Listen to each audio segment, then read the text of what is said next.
Hello everybody. Lifespan development. Today under this we are going to deal with the topic early childhood development.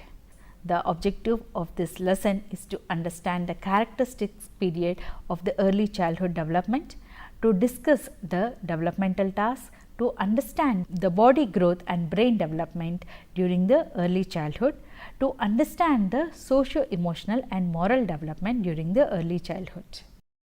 What is early childhood development? Early childhood development, it refers to the development in the areas of the physical, cognitive, linguistic, socio-emotional development of the child from the birth to the age of 8 years. This development happens in variety of settings like in homes, schools, the health facilities, the community based centers, and it involves a wide range of activities from child care to nutrition to parental education. The providers of services during this age group are the public services, private and even the non-governmental agencies. Why early childhood development is important? This period is very important of development in a human life because these early years of life are the windows of opportunity which lay a strong foundation for the child's life. Proper health, proper nutrition, early stimulation, they all play a critical role for the brain development and the child's well-being. Around the world, the poor children under 5, they lag behind their more advantaged peers in the physical, language, cognitive and socio-emotional areas of development. Without access to the quality of early childhood development, the poor children often fall behind their advantaged peers before they even begin to going to school. As they get older, the gap widens and they are likely to perform very poorly in schools and earn less as adults and engage in risky social behaviors. So, supporting the early childhood development improves the equity in improving the health, nutrition, educational outcomes of the children.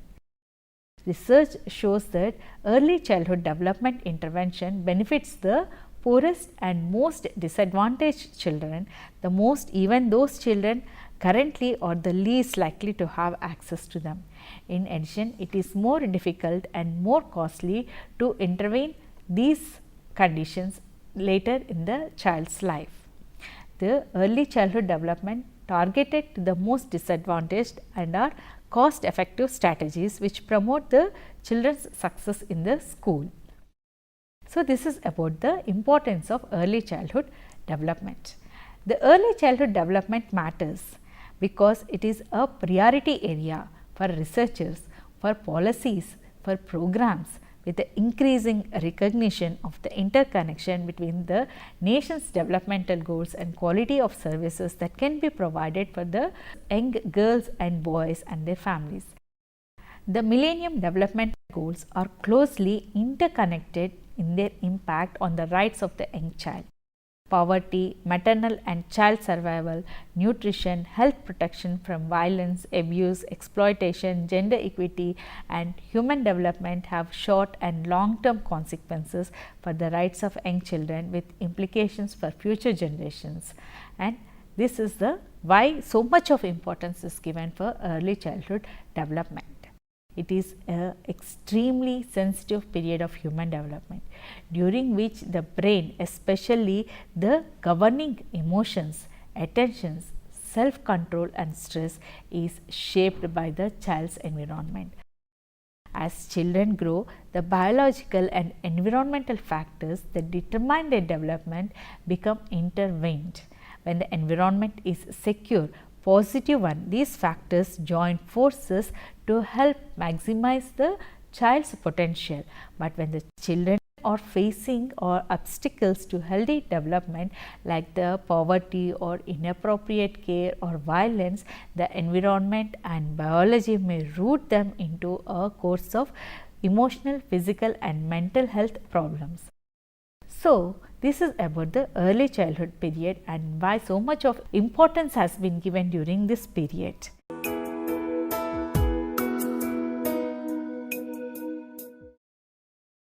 Although the foundations of some of the developmental tasks for young children are expected to master before they enter the school or in the later stages of toddlerhood, much remain to be learned in the relatively short 4-year span of early childhood. When toddlerhood ends, all the normal babies have learned to walk through a varying degree of proficiency. They have learned to take solid foods and have achieved a reasonably degree of physiological stability. The major task of learning to control elimination of the body waste has also been completed by this age and will be mastering within a year or two. While most babies have built up the useful vocabulary also and have reasonably correct pronunciation of the words they use, they can comprehend the meaning of simple statements and commands and could put together several words into a meaningful sentences. They will have the ability to communicate to others and to comprehend at what others say to them is still low at this level. Much remain to be mastered before they enter the school. Similarly, they have some simple concepts of social and physical realities, but far too few meet their needs as their social horizons are broadening and their physical environment is also expanding beyond their homes and schools. Few children know more than the most of the elementary facts, and even few understand the meaning of other concepts. It is questionable whether any babies as they enter the early childhood actually know what is the sex appropriate appearances, that is the difference between the genders, and they have rudimentary understanding of the gender behavior. This is equally true about the concepts of right and wrong. What knowledge they have is limited to home situations and must be broadened to include objects or concepts of right and wrong in their relationship with the people outside home, especially in the neighborhoods or in schools or in the playgrounds.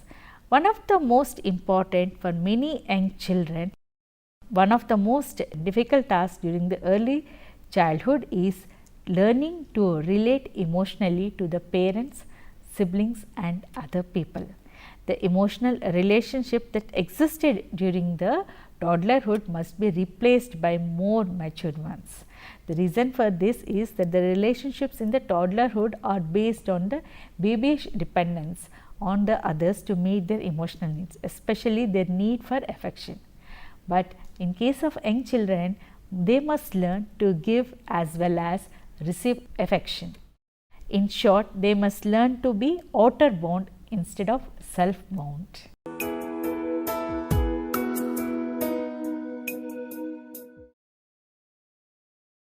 The child growth slows down during the early childhood as compared to infancy.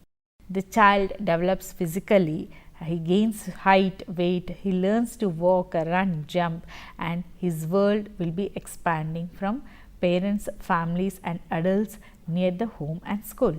The child also begins to acquire the sense of morality, and during the early childhood period, the increased physical capacity, the child performs the task independently, setting goals for himself.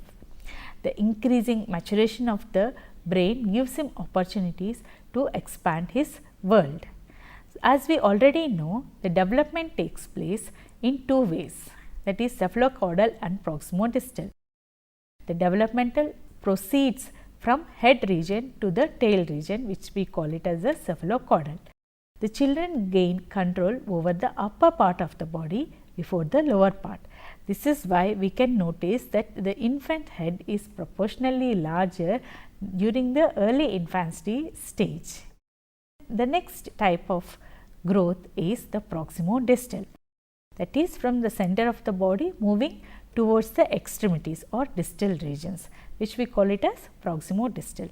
That is, the child gains control over the torso before reaching their extremities. Initially, the infants reach for the object using their entire body. Gradually, they extend their arms to reach for the things. These changes are the result of maturation of the nervous system and not because of the limitations or because of any other advantages. As the children grow older, they look slimmer, and the trunk part of their bodies lengthens and the body fat decreases. The brain and the head grow more rapidly than any other part of the body. The growth and development of the brain are important as they help in the maturation of the child's abilities such as eye-hand coordination, holding a pencil and attempts made at writing. During the middle and later childhood years, the children increases significantly in size and strength. Increase in weight is mainly due to the increase in the size of the skeletal system, muscle system as well as the size of some other body organs. Now, let us see the skeletal growth. The skeletal changes that are underway in the infancy continue throughout the early childhood. Between the age groups of 2 to 6 years, approximately 45 new epiphyses or growth centers in which the cartilage hardens into bone emerge in various parts of the skeleton. The other epiphyses will appear during the middle childhood. If you see the X-rays of this growth center, the doctors can estimate the children's skeletal age or progress towards the physical maturity. During the early and middle childhood, information about the skeletal age is helpful for diagnosing the growth disorders. The parents and children are especially aware of the another aspect of the skeletal growth. By the end of the preschool years, the children start to lose their primary or the baby teeth. The age at which this happens is influenced mainly by the genetic factors. Let us see the brain development. Between the age group of 2 to 6 years, the brain increases from 70 to 90% of its adult weight. The brain imaging studies reveal that the energy metabolism in the cerebral cortex reaches peak around the age of 4. By this time, many cortical regions have overproduced synapses resulting in a high energy need. The language skills increase at a rapid pace during the early childhood and they support the children's increasing control over the behavior. In contrast, the spatial skills such as finding one's way from place to place, drawing pictures, recognizing the geometrical shapes, they develop gradually over the childhood up to the adolescence. Difference in the rate of development between the two hemispheres suggests that they are continuing to lateralize, or especially in the cognitive functions. Now, let us see what are the influencing factors on physical growth and health. While discussing the growth and health in early childhood, heredity remains very important. Even the environmental factors continue to play a crucial role. Emotional well-being, good nutrition, relative freedom from diseases and physical safety are all the influencing factors in the physical growth and development.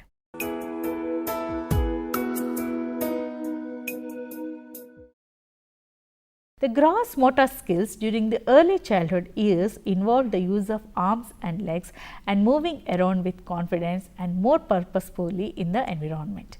The fine motor skills, that is the finger dexterity, eye-hand coordination, they improve substantially during the early childhood period.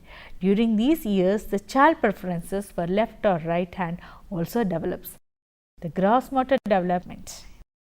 As the children's bodies become more streamlined, less top heavy, their centers of gravity shifts downwards towards the trunk. As a result, the balance improves greatly, paving way for new motor skills involving the large muscles of the body. By the age of 2, the preschoolers rhythmic secure enough that they should soon leave the ground, at first by running and later by jumping, then by hopping, galloping and skipping. As the children become more steadier on their feet, their arms and torsos are freed to experiment the new skills like throwing and catching balls and swinging on horizontal bars and rings. The upper and lower body skills combine into more refined actions. 5 to 6 year olds simultaneously steer and pedal a tricycle and flexibly move their whole body when they are throwing or catching or hopping or jumping. By the end of the preschool years, all the skills performed with a greater speed and endurance. Now, let us see the fine motor development. Like the gross motor development, even the fine motor skills take a giant leap forward from the preschool years. Because of the control of hands and fingers improves, the children put puzzles together. They can build small blocks, cut and paste, string beads. To parents, the fine motor progress is more apparent in two areas, that is, the children care for their own bodies, and second, the drawings and paintings that fill the walls of the home. This shows the fine motor skill development of the children.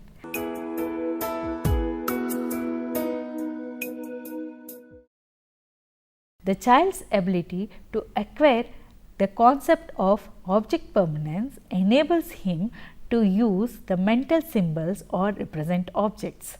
However, the child at this stage lacks the ability that allows to do what was done physically before. The cognitive development in the early childhood focuses on the Piaget's stage of pre-operational thought. The child gains the ability to mentally represent an object that is not physically present. We have observed that children can draw designs, figures to represent the people, trees, dogs, horses, etc. This ability of the child to engage in symbolic thought helps the child to expand his mental world. In this stage of the early childhood period, we can see two stages, the sensory motor stage and the pre-operational stage.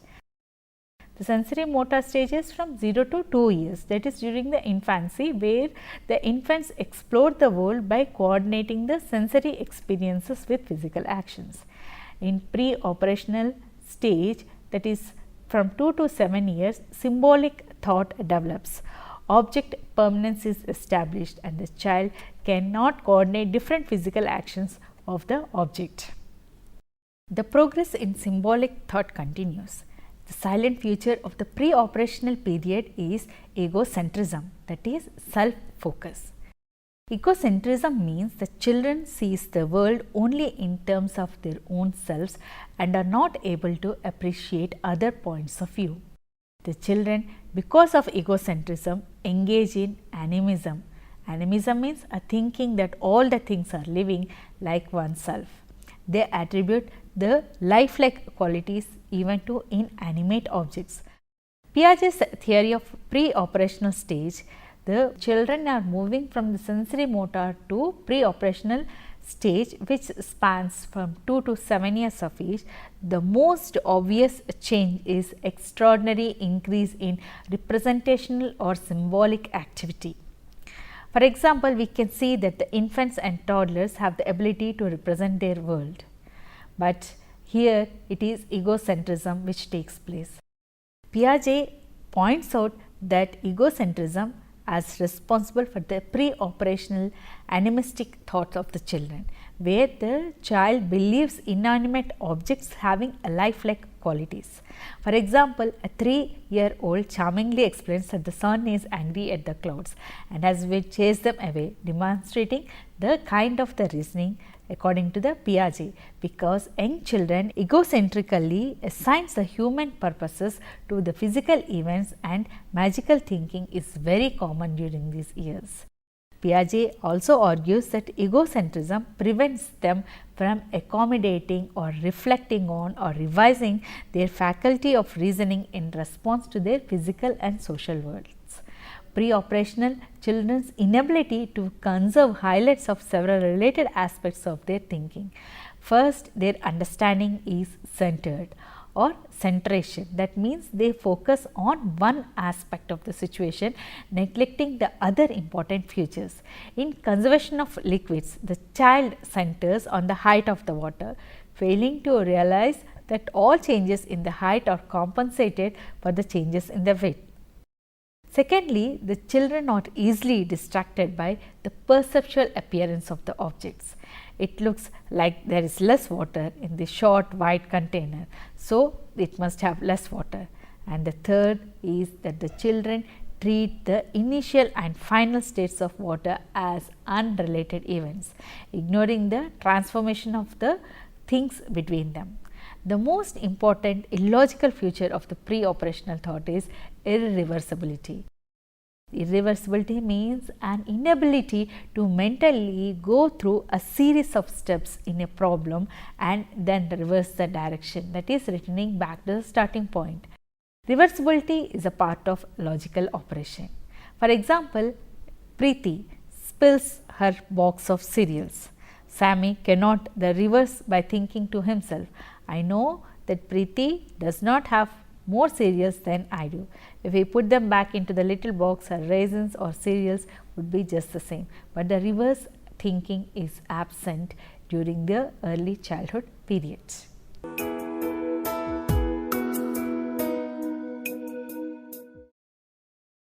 The important dimensions of the children's socio-emotional development are self, gender and moral development.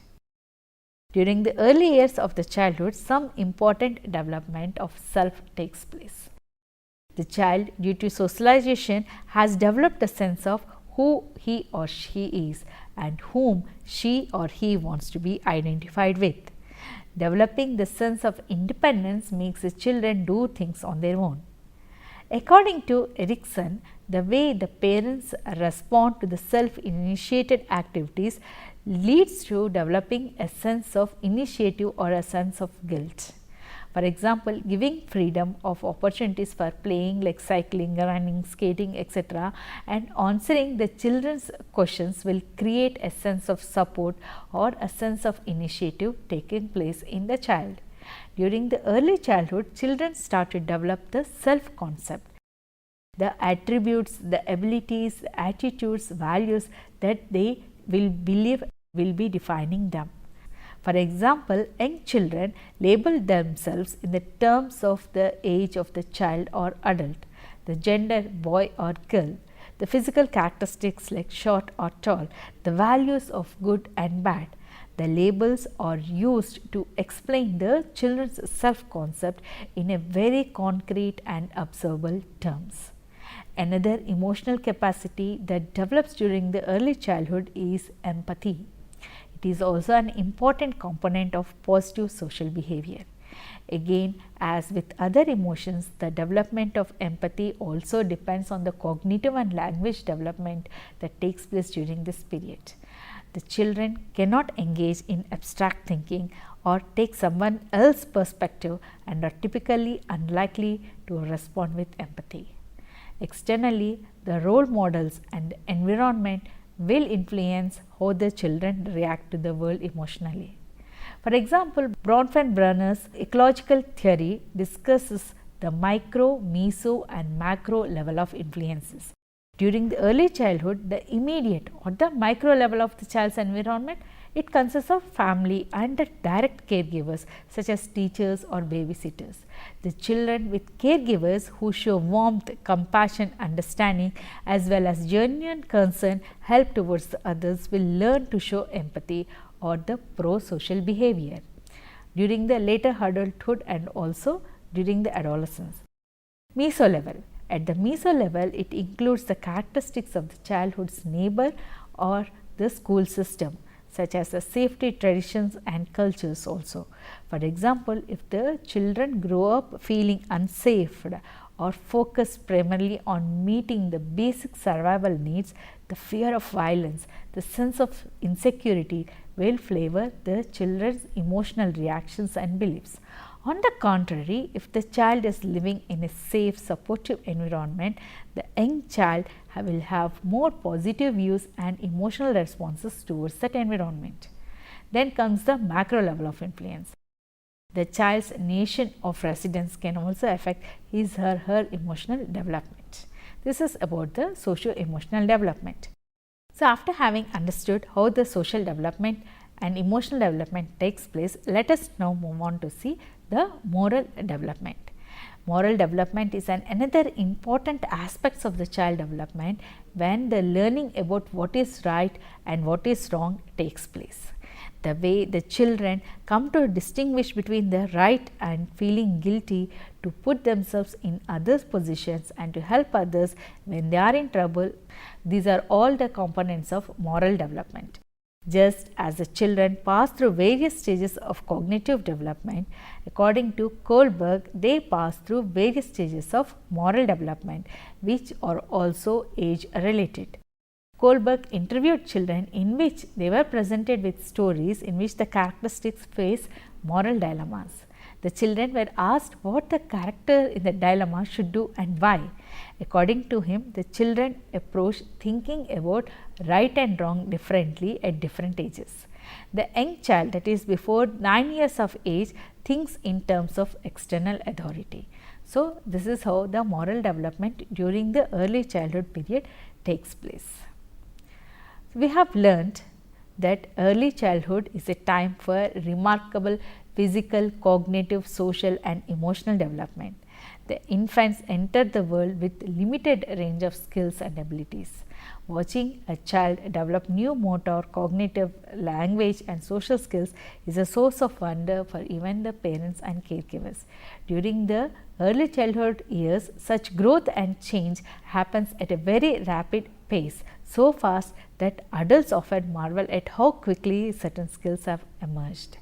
So, today we have learned about the development that takes place during the early childhood period and why early childhood development is very important not only to the parents, caregivers, but to the nations as well, as it is a critical period of development which often has a lasting effects on their life.